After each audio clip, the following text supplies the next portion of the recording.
one is decide if you should file a claim. The second one is research your case. The third one is send a demand letter. Fourth, file your claim. 5, get your complaint served. That's super important, so we'll take that slow. 6, prepare for and go to court. And 7, appeal if you want. And then step 8, finally, is trying to collect on it. And people don't understand that that actually is probably the hardest part of this entire process, is collecting. So what is step 1? How strong is your case and can you prove it? You've got to be honest with yourself and make a determination if this case is something that you're able to prove. So if it is something that it's able to prove, then you would want to take this to court. Your claims have to be valued at $10,000 or less. Anything more than that, the court will not take it or award to you. So for example, if you have a claim for $12,000 and you decide that it's better for you to go to small claims court because it's going to cost more than $2,000 to hire an attorney, then you may just want to opt to go to small claims court. There's something in the law called the statute of limitations. What does that mean? The statute of limitations means that you only have a certain amount of time to file a claim. So for example, from basic terms, if you have a personal injury issue, then we're looking at a 2-year statute of limitations. If we're looking at a basic contract in Nevada, it's 6 years. So with that being said, if you have a question for me at the end that says, I don't know if I'm within my statute of limitations, I'm not able to answer that because, again, I can't give you legal advice. You would have to do the Ask a Lawyer program or lawyer referral service for something like that. You also have to ask yourself, are you going to be able to find the defendant and serve them, or do they still live in Vegas? And why is that such an issue? Because a lot of people don't realize that people move around a lot, and then when they go to sue, they can't find them to serve, and then if you can't serve them, then you can't sue them. You want to ask, should I hire an attorney? Why is that significant? It's significant because some people are comfortable going and doing the whole thing by themselves. Other people want the assistance of an attorney to work it through it. But then you've got to look at the cost of that. So is it going to cost you more to hire that attorney than you would potentially receive if you were successful and able to collect on your judgment? Again, small claims court only allows you to hear certain matters. If you were looking for recovery of pain and suffering or medical malpractice, small claims court would not be the right court for you. The next step would be researching your case. What does that mean? So in order to file a lawsuit, you need to know who you're suing. So you need to determine whether or not you're suing an individual or a business. And we get a lot of people that will come in and there'll be layers of potential people you can sue. The rule of thumb is sue everybody and let them try to get themselves out of the lawsuit. So anybody who has a potential claim, you want to include in this to make sure that that's covered. Otherwise, what happens is if you leave one person out, the other people could blame it on them, and then they're not there, and that kind of defeats the purpose. Finding the defendant, especially in Las Vegas, takes some detective work sometimes, and that's because, again, it's a transient type of city and people come and go all the time. Our suggestion would be to do internet searches, friends and relative searches, or look at prior addresses or workplaces. The other things that are super helpful would be websites like this. So the Clark County Assessor's Office, where they have property records. If you know the person's first and last name, or maybe you just know the address that they live at, you could go into the record search, type in what you know, and then get the rest of the information that you don't know. Same with the Clark County Recorder's Office, and also the fictitious name search engine. So that's a great slide to either take a screenshot, photo, or again on page 6 of the reference guide. And then other websites, more so for businesses, would be the Secretary of State's Office, Clark County Clerk Business License Database, and the City of Las Vegas Business License Research. So how much are you suing for? You've got to make a decision on what you're going to ask for. You need to determine the exact amount and whether or not you can prove it. Do you have receipts? Do you have estimates? You might have some kind of discussion with the other person or something in writing that you can present to the court. There are certain costs that you can recover above and beyond what you're suing for. We'll talk about that a little later. It's something that you would include in a memorandum quantum of cost. And also, things like pain and suffering, again, aren't something that you can typically get in small claims court. So how do you start this process? The first thing that you have to do in representing yourself is you have to send the other side a letter. The letter has 4 points that must be included. If you go to page 8 of the reference guide, there's actually a sample there. It's super easy. 4 things. The first thing that you have to include is the exact amount of money you're claiming they owe you. Then you've got to include the reason. Then you've got to give them the date that they need to comply by. And then finally a statement stating that if they don't resolve this, you're going to go to court. So that's going to be something like, Dear John Painter, you owe me $5,000. Because you failed to paint my house, I deserve my deposit back. Please respond to this letter with payment by, September the 1st. If I don't receive your payment by September the 1st, then I will sue you in small claims court. Okay, so 4 sentences, you don't have to put evidence in there, you don't have to state your argument, none of that is necessary. You do, however, have to send this letter certified mail with a return receipt requested. Make sure that it's polite and professional. You're not going to threaten or use derogatory language in this letter because, again, the court's going to review that. Once your time expires, so now I'm on September 1st, I haven't received a response from my painter. What do? I will now go and file what's called the complaint. And as you can see by the sample in front of you, and again, it's on page 9 of the guide, it's really simple, right? Just a couple of lines. It kind of mirrors the demand letter that you sent. It's, I'm entitled to this much money because of this reason. There's no room for you to do a lengthy explanation. There's no need to attach any evidence. That's all going to be done when you go to court. So once you fill that out, you're going to then have to file it. So you've got to decide which court you're going to file in. So in this area, we're looking at either North Las Vegas, or Henderson Court for the most part. In order to determine which court you're going to file in, there's certain criteria that have to be met to make sure the court has what we call jurisdiction over your claim. So the first thing would be, look at where the defendant currently lives, works, or does business. So you can sue in that city. So let's pretend my painter does business out of Henderson. I live in Las Vegas. Then we can look at where the defendant lived, worked, did business, where the incident that you're suing for over happened. So because it's my house in Las Vegas, I now have a choice. I can either sue my painter in Henderson or I can sue my painter here in Las Vegas. It's up to me. The other choices would be the injury to the person or property happened or where the breach happened or is about to happen.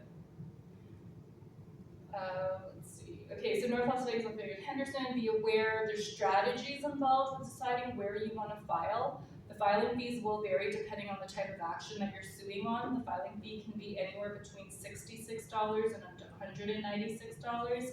There is a fee waiver form that you can fill out and attach in order to have that fee waived. So some of the strategies to think about in terms of where you want to file is that the Las Vegas court is a lot busier than Henderson and North Las Vegas, so that might change my decision. I might decide I'd rather be in Henderson because it isn't as busy, but on the flip side, it's much more convenient for the defendant, and it's less convenient for me, so that's something I want to do. The other thing to look at is whether or not you care about the e-filing system. So Las Vegas allows for e-filing. You'd have to bring 1 copy of the original complaint and demand letter, bring a return receipt postcard or unopened return letter, and also bring the filing fee or fee waiver form. Okay, so what does it mean to bring the return receipt postcard or unopened return letter? Basically, when you mail that initial demand letter out, you should get a card back, meaning they accepted it, or they received it. You're gonna have to submit that to the court. If they choose not to receive it, because a lot of people won't pick up registered mail because they know it's probably bad news, then you're gonna get the letter back. So you have to make sure that you don't open that letter and submit it to the court so that they know that you made the attempt to warn them that a lawsuit was happening. In Henderson and North Las Vegas, again, smaller courts, not as busy, you need to bring 3 copies with you of the demand letter and cover sheet, again, the return postcard or an open return letter, and the filing fee or fee waiver form. When you're done, when you go to file your complaint in Las Vegas, again, because it's busier, between 24 and 48 hours, you're gonna then receive your case number, which has to be on everything that you do from this point forward, because that's how they identify your case, and also the date that you're gonna go to trial. If you file in North Las Vegas and Henderson, they give it to you immediately at the time of filing. Be aware, for a lot of people, they don't realize the wait time in all three courts right now is about a 90-day window before you'll have your hearing. So service. Service is super important, so it's something that people really need to pay attention to. A lot of people fail to understand that in Nevada, when you file your complaint, the court isn't going to be the one that serves that for you. You're responsible for having your complaint and your summons served on the other party.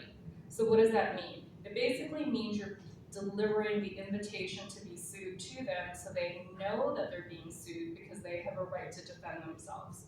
But who can serve? You definitely cannot. You can't serve your own lawsuit. The witness to your lawsuit can't serve your lawsuit. It has to be somebody who has no interest in the case at hand. And with that being said, what does that mean?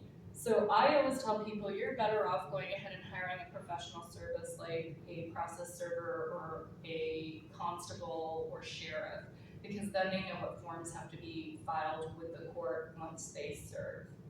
If you don't want to, and you get that cost back in the memorandum of costs at the end, assuming that you're successful. If you don't want to bear that cost, then just make sure you have someone who's over the age of 18 who hasn't served more than 3 times in a calendar year, who's not a party to your case. So the constable, sheriff, and kind of an investigator, their fees will vary anywhere from like $30, $40 to maybe $60 or $75, depending on what you want to go with. We're gonna get a question at the end. How do I find the constable? How do I find the sheriff? You can just go to the courthouse and we'll direct you. In Henderson, once you pass security, their offices are to the left. In Las Vegas, it's across the street from the courthouse. You can also Google it. If you're looking for a private process server, Google Clark County private process server, Clark County court process server. You'll get a zillion hits. Just pick the one that you're most comfortable moving forward with. If you're going to do personal service against an individual, it's important to know that you can serve them at their home and then leave that with somebody of suitable age. You can't just stick it in the door. You can't hand it to a kid who's playing outside. You have to knock on the door, have them open it, they identify themselves, and then, assuming you believe they're of suitable age, they can be personally served on behalf of the defendant if they're not there. If you're going to sue a business, you would ideally do what's called the Secretary of State search, and there would be a resident agent listed because every business that does business here in Nevada must have a registered agent, and that means that they are willing to accept service on behalf of their corporation. If you are suing a corporation that suddenly decides to go out of business, because that happens all the time where people open up, do business, cheat a lot of people, and then shut down, there is a law in Nevada that you can still sue a business 2 years after closing, and they ideally are recoverable so that you can get that money back, but you definitely can go ahead and file that suit. So remember when I said I prefer if people use the constable or the sheriff or private process server? It's because of this document. Once somebody's served, the person who's served is responsible for filing what's called the affidavit of service. And that basically proves that service is completed, because if service isn't completed, if this document isn't filed properly 10 days prior to your hearing, you risk the case being dismissed. So that's why service is super important. Why is it important? Because the other side has to have the opportunity to defend. So the only way they can defend is if they've been served and they're aware of the fact they're being sued. Depending on the type of action you have, there are alternative service topics to be aware of. If you were in a car accident, for example, and you can't find the other party, but maybe you have their registration, or maybe you have their VIN or license plate, you can go ahead and serve the DMV, and then they can accept service on behalf of the driver. If they live in a guard-gated community and you roll up to the guard-gated community and the guard says, no, you can't come on property, you have no permission, you can actually serve that guard, and that's fine. If you want to sue a landlord, but the landlord doesn't seem to be around all the time, then you can go ahead and sue their property management company. And I'm just going to pause right there. So we get a lot of questions in this class all the time dealing specifically with landlord-tenant issues, and just be aware that we do have a landlord-tenant class that's offered here also. It's Fridays at 11 o'clock. And so if you have those type of questions for me at the end, I tend to defer you to the landlord-tenant class, because it's a totally different area of law, and there might be rules or laws that I'm not aware of that would probably help you more than just a small claims action. So would that be regarding like I'm going to do all questions at the end, otherwise we're going to, I'm sorry. So you want to make sure that if you choose or try to serve by certified mail, that you have the permission of the court, otherwise they may not accept that as proper service. Now, let's pretend you're actually the person who has been served, right? What does that mean? It means you're being sued. So you have a couple of options. The first option would be just show up in court and defend yourself. Your second option would be go ahead and file what's called a counterclaim, and that's basically saying that you may be suing me, but you're the one who actually owes me money. For example, I sued my painter for failing to paint my house. I want my $5,000 back. The painter says, no, I'm going to counterclaim you because I did paint your house, and it actually cost me more than $5,000 because you owe me the balance now of 3 or 4 or whatever. So you're mistaken, your house is painted, pay me the balance or pay me what's due. Or what could happen is they could file what's called a motion to dismiss. And what does that mean? It means the painter could then turn around and say, yeah, you're right, I didn't paint your house, but here's a copy of the check that you cashed that shows I paid you back that $5,000. So again, 4 choices if you're the person being sued. Or sorry, 3 choices. You can, actually it's 4, one is that, the other one. You can either show up and defend yourself. You can file a counterclaim saying you actually owe me the money. You can file a motion to dismiss, which basically says, here's the proof I paid you back. Or you can do absolutely nothing, and then you'll get a default issued against you, and the other side prevails. Step 6, you gotta prepare to go to court, right? So if you're suing in Henderson, remember when I said there's some pros and cons to suing in certain cities? If you choose to sue in Henderson, you're gonna be sent to what's called mandatory mediation. And that means that you're gonna be sent to somebody who's a neutral third party who's gonna sit down with the 2 of you to try to resolve your issues. I think that's a fantastic idea. I'm a big proponent of mediation, and here's why. Let's pretend I sue in Henderson, we go to mediation. We sit down, the mediator says, are you willing to paint her house? And the painter says, I will paint her house. The mediator will look at me, are you okay with that? I'm gonna say, well, when's it gonna get done? We'll pick a date. The mediator will reduce it to writing, and then if he fails to paint my house by the date that I'm asking for, then he's gonna be on the hook for the money. Why is that a better solution for me? Because chances are he wouldn't be able to pay me the $5,000 if I was successful in court. He's probably spent it already. So I'd be better off having him paint my house by a specific date and getting the service I wanted, and then paying the balance and being done with it, than me getting a judgment that says you owe her $5,000 for not painting her house, and then I have a very expensive judgment piece of paper that I can't enforce because he probably doesn't have any money. So that's kind of the benefits to mediation. Again, in Henderson, it's mandatory. In North Las Vegas and Las Vegas, you could be ordered to it. You could also request it. So that's kind of the benefit, give or take, plus or minus, of where you want to file. Because you know in Henderson it's going to happen. North Las Vegas and Las Vegas isn't always guaranteed. Here's a slide in case you don't know where in Las Vegas this would be occurring. If you want to take a screenshot or a picture, it's just down the road from where we're standing, 330 South 3rd Street, Suite 600. Okay, the memorandum of cost, that's what I was talking about earlier. So again, you can sue up to $10,000 in small claims court. So I'm gonna file a lawsuit for $10,000. But I have other expenses. I've got a filing fee I have to pay for that's gonna vary depending on what my claim is. I'm gonna have maybe a process server fee of maybe $76. I'm gonna have a certified letter fee from the post office that's maybe, I don't know what it is nowadays, like $20-something. So I want all that money back. So I'm gonna sue for 10,000, and then 10 days prior to my hearing, I'm gonna file this memorandum of costs with the court. I'm gonna attach my receipts to the memorandum of costs so that the court knows I actually expended that, hoping that if I'm successful and I win my 5,000 or my 10,000, whatever I'm suing for, the court will then award my costs on top of it. Keep a copy of the receipts, keep a copy of the memorandum, don't, if you're gonna give the originals, always retain your copies. We're gonna get a question at the end of class, because it always happens, especially because we are in Las Vegas. Someone's gonna say, I live in California, I gotta file a lawsuit, will the court give me back the cost of my flight and my stay at the Wynn Hotel over the weekend for my Monday hearing? My answer is, you can go ahead and try to submit it. There's no guarantees. The court's going to use your discretion. It's not really necessary for you to fly in anymore. I had a client actually a couple months ago who sued from Atlanta. He just zoomed in from Atlanta, had his trial done, and it was fine. There was no additional cost that he had to bear. Your case may be dependent on a witness. The witness is going to tell you, yes, I'm going to be there. And then you're all excited because that's going to be your whole case, and then the witness doesn't show up and your case falls apart. So if that's a possibility, what you want to do is you want to go ahead and pay or file a fee to have the subpoena issued for the witness.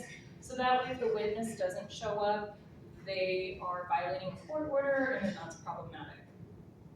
The other thing is a lot of companies don't want people just calling off of work. So if they have to work that day and the company says, no, you can't, if they don't allow them to go when there's a subpoena that's been issued, then it'll be a problem for the employer. There is a fee, however, again, which you can get back from the memorandum of costs, and that's going to be $25 for the day, and then their mileage, which it says 58 per mile, but I think that's changed since then. Be aware, some people just try to come in with written statements or affidavits. Those aren't good evidence because why the judge can't question them. So a lot of people are like, well, why can't I just bring a statement? It's because the judge has to have the ability to question the person who made that statement and make sure that what they're saying is true. The other thing to think about when going to small claims court is for a lot of people, being in court is unnerving, public speaking is kind of scary. And you may want to just go down and do a little field trip to small claims court to see what it's like, especially if you know roughly who the judge is going to be on your case. Sit in on their court and watch how things happen. It'll make you a lot more comfortable. It's nothing like Judge Judy. It's nothing like Judge Wapner, if you guys remember those shows. It does happen super quick. It's a lot faster than a lot of people realize, but it's not as entertaining as what we see on TV. I don't think any of our judges would be screaming and talking to the bailiffs the way they do on TV. You may have exhibits that you want to present, meaning you may have evidence that you want to share with the court. So in order to present it to the court, there is a formal procedure.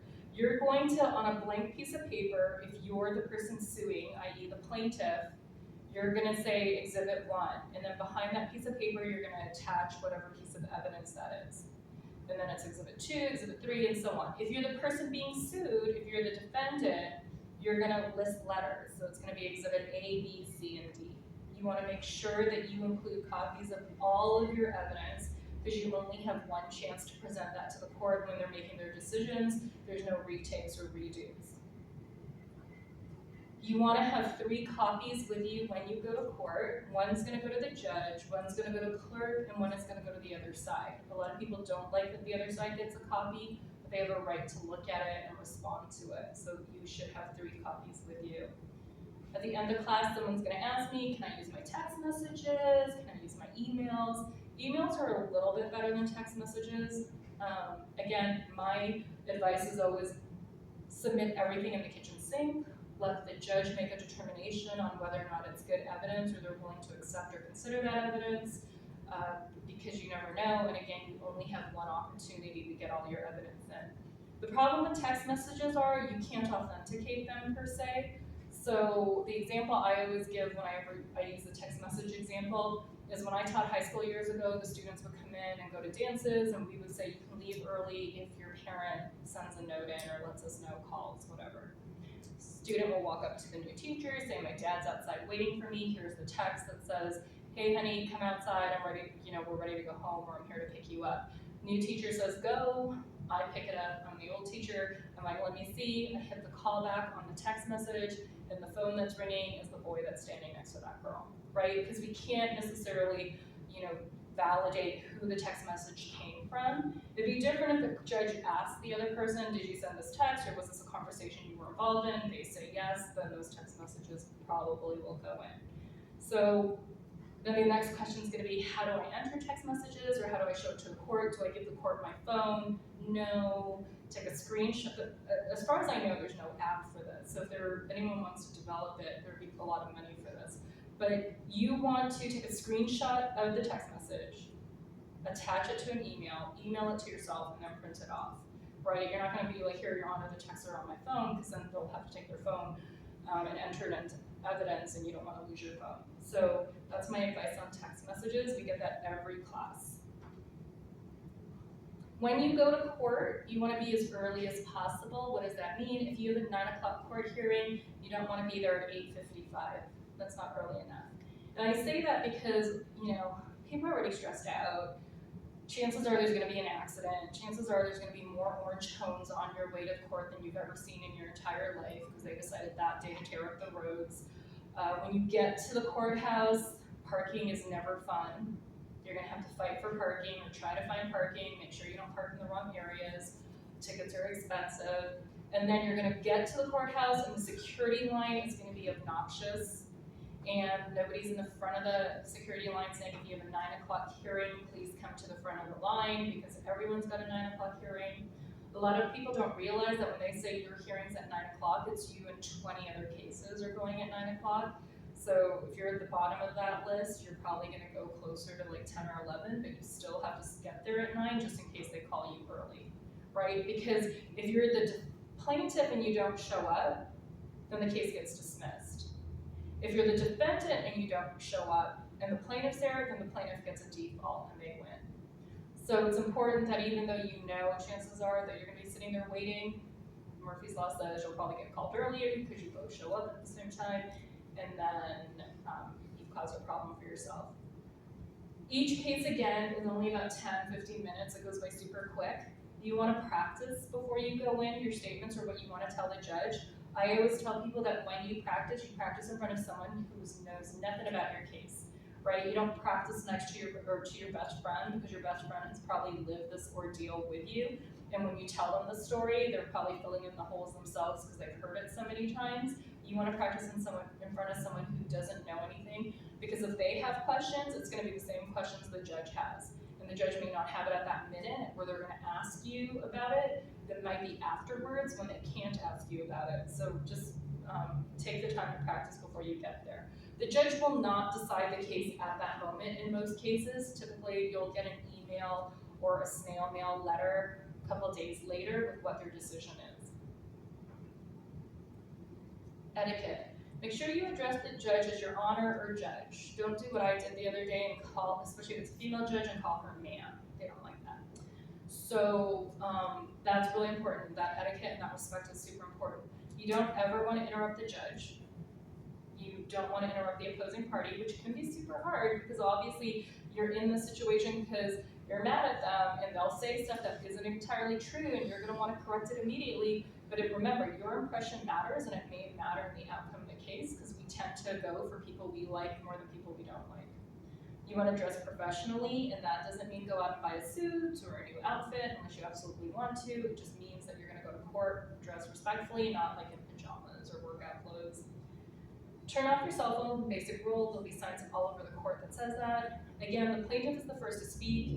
It's not a favoritism thing. Don't get mad at the judge if they say, can you please tell me your story? It's not that they don't like you, it's that's the proper protocols. So we went through the entire process, you presented your case to the court, and you're not successful. So you do have an opportunity to appeal that. But remember, you have one shot at the apple. The appeal isn't going to be a new trial. So when you choose to appeal the decision, it's going to go up to the big boy court. It's going to go up to district court, and one of those judges are going to review what's ever been presented in court. That's why I said, bring everything in the kitchen sink in. They're going to review it, and they're going to try to make a determination if there was a legal error. So was an error of law made when they made this decision based on the evidence that was presented at that time. you're not gonna get to retry your case. So to appeal the decision, you have to file within 5 days of the decision being entered by the court. You're gonna have to pay a filing fee and post a bond for the entire amount of the judgment. You've gotta file a notice of appeal. And again, it's gonna be heard by the district court judge based on whatever was presented in that original hearing.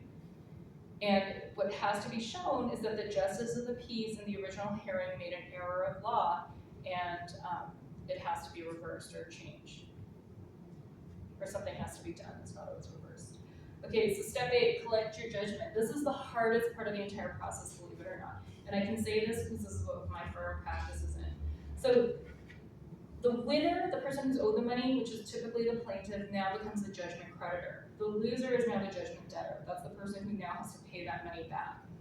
So just like we started the complaint process, with the collection process, you're gonna ideally send a demand letter saying, here's a copy of the order that was entered on whatever date, I haven't heard from you, please remit payment by this day, or call me so we can set up a payment plan. If you do not, I'm going to start legal action to try to collect this money. And this is the hardest thing, trying to collect the money, trying to complete that legal action. There's something called the writ of execution, and that basically allows, or the court will allow or authorize the constable or sheriff to do a couple of things, like take certain property, or garnish wages, bank accounts, cash boxes, business income, take possession of a vehicle or real property. In Las Vegas, you gotta wait to file that, so you have to allow the appeal time, which remember there's 5 days, you gotta file within 5 days, so those has to pass, the appeal has passed. And then 3 days we look at for mailing. So roughly, I say on the 10th day, we can start the writ of execution process. If you're suing in regards to manufactured housing, vocational schools, contractors, car dealerships, collection agencies, escrow companies, nursing homes, employment agencies, real estate agents and brokers, they have bonds or recovery funds available to them. So if you're in that specific world, you want to talk to a lawyer about attaching or getting your hands on the bonds or recovery funds to get your judgment. The motion for examination of judgment debtor, I actually had one earlier today and I didn't show up, which is typical. So what does that mean? It means I'm calling them or I'm getting a court order saying you need to appear at my office because we got a bunch of questions to ask you and there's a bunch of documents we want from you, i.e. all of your financial statements. So I would say about 80% of the time, the judgment debtor doesn't show up. So what happens in that regard, they just get a warrant for their arrest and then we have to hope that they get in trouble for some reason and they get arrested. Otherwise, pretty much there is no real recourse if they can stay out of trouble. And the reason why we do the examination of judgment debtor is because we need to know, where do you bank so that I can get to your bank account? Where do you work so I can file a garnishment of wages? What kind of properties do you have? If you live in it, it's probably protected. If it's a rental, I'm gonna come after it. So all of that information would come out during the examination of the judgment debtor.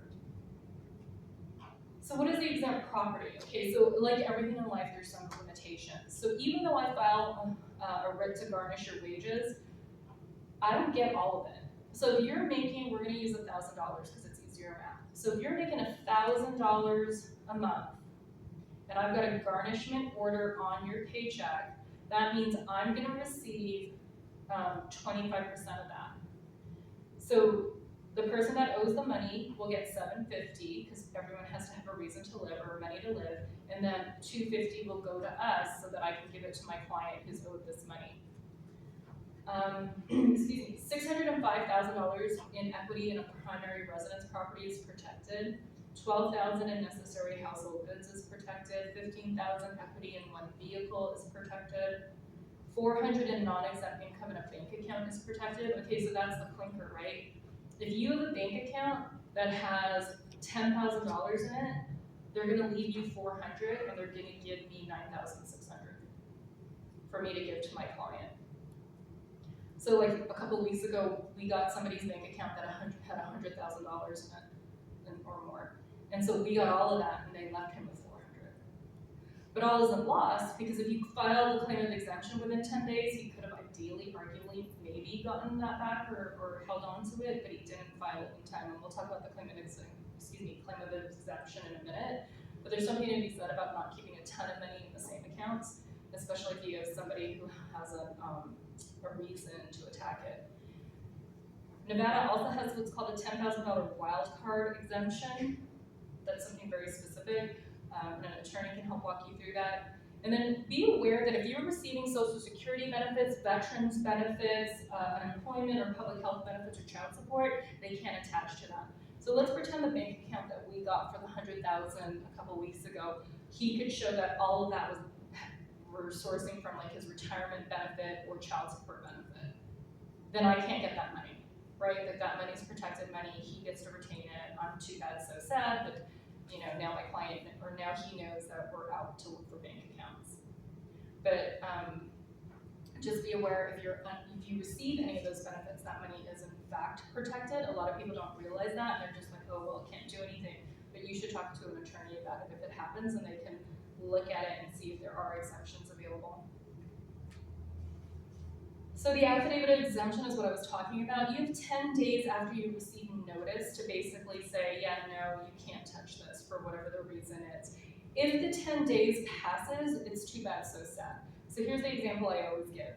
We all don't want our bosses to know what's going on in our lives, right? So the writ of garnishment is always the one that's like the big trigger point. So your HR will get the writ of garnishment, you're gonna find out about it. You're gonna go home, you're gonna get upset, you're gonna wanna pretend it doesn't exist, or you're gonna do all this research on the internet, and then you're gonna realize you don't know what you're doing, and you're gonna notify an attorney. If you don't get to that attorney before that 10-day mark, it's too bad, so sad, right? But if you get to them on day 11, 12, 13, you're out of luck. If you get to them immediately, then chances are something can be filed to prevent that garnishment from happening. And I would say the number of calls we get, 9 out of 10 have passed the 10-day mark, right? 1 out of 10 are always super excited because we tell them that, like, you're like the lucky winner, you actually did it right, and that would save them, especially in the garnishment situation. So the unpaid judgments have to be renewed every 6 years. So let's pretend you get the decision today, right, 2024. In 2030, if I still haven't collected on this judgment, I'm gonna have to renew it to make sure that I can continue to try to collect on it. If I don't renew it, then it basically goes bye-bye. Someone's gonna ask, what's the point of me renewing it every 6 years if they still haven't paid it? It seems like a headache. Well, one, it's on their credit report, so it's an outstanding judgment. And then two, you never know. Vegas, they might hit slots, they might win some money, and then potential for you to get paid back. If you don't renew it, they don't owe it. At the same time, if they do pay it back, or let's say you agree to take a percentage. So my painter owes me $5,000. He failed to paint my house. Even after mediation, he still fails to paint my house. He pays me, good luck. I need this off my credit rating. I'm trying to build my business. Will you release me from it if I pay you back $3,000? I'm gonna say yes, because $3,000 is better than nothing. At least he's gonna offer me the $3,000, and I'm gonna eat $2,000. It's a life lesson, right? But that's my decision. And if he does do that and we come to that agreement, then you have to file what's called a satisfaction of judgment, so then the court knows that we're all good, it can come off the books, the case can be closed, and that will come off their credit rating or credit reports. So court forms and help are always available in person. Take a picture of this or a screenshot. This is where you want to go. It's just down the road. It's a really big, tall courthouse. Civil Law Self-Help Center, Regional Justice Center, it's 200 Lewis Avenue. Again, they can't give you legal advice. They do have the forms that you need. They can go over rules, just like I tried to do today. And they will go over procedures. They do have an Ask a Lawyer program. They are super helpful just to help you walk through that process. Here's their website. I'm such a big fan of this website because it has everything you need, right, in a lot of different areas. As you can see, evictions and housing is there, small claims is there, lawsuits for money, harassment and protection, and so on. Whenever you click a button, the button gives you more detailed information. Whenever you get into that button, whatever forms you need are in fillable PDF forms so that you can just type it in and print it immediately. So that's a super helpful website to refer to. Okay, so we zoom through that. I'm gonna do Q&A right now. I usually start with my in-person audience and then I move to my online audience. Again, I'll answer general questions. Unfortunately, I can't answer specific questions because that would be giving legal advice and that's not what we're set up for. Once I do in-house, if you're online and you wanna type your question in, you could always do that, or you can unmute yourselves when I get to that point. So, do we have any questions in the room? Go ahead. I am asking